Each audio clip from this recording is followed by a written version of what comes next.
Yeah.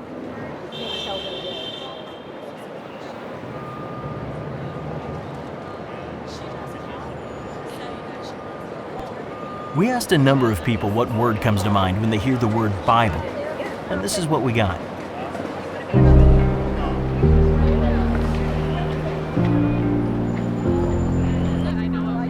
This word is interesting. Truth.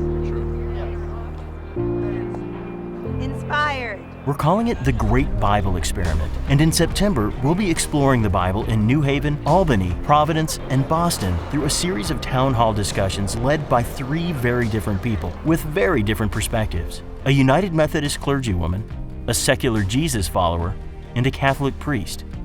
And you're invited to join in the conversation. In fact, God has molded me.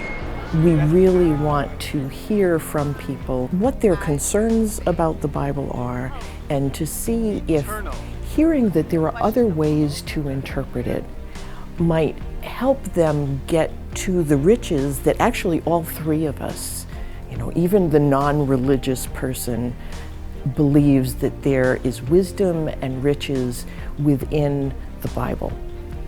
My word would be wisdom. If you can somehow, as a non-religious person like me, get past the religious stuff, for lack of a better term, you can see that the Bible is a great repository of wisdom that's been sort of time-tested over the ages, and that's still there. I think some people would be delighted to know that they're allowed to draw wisdom and inspiration from the Bible, because this conversation has to do with the big questions about our lives, our ethics, our morals, the meaning that we have in our lives, what our lives are about. As soon as you say the word Bible, I get excited. My word that comes to mind, into my heart, is love.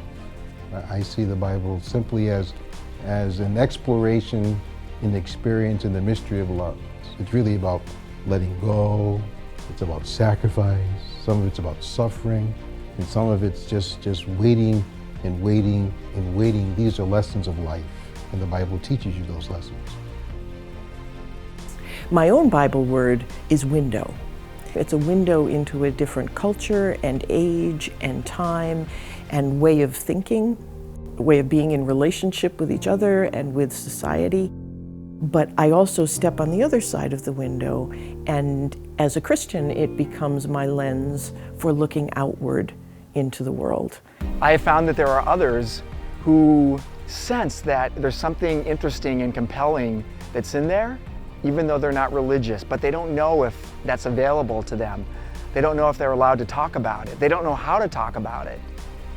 They may see that there's lots of stuff in the Bible that's either puzzling to them or off-putting, but in the midst of that, there may be some things that are super important. This series of discussions is not evangelism. This is not an attempt to make people who aren't religious into religious people. This is about education and to give people a forum to tell their stories.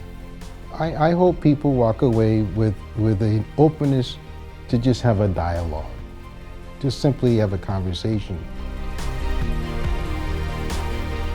What would your word be?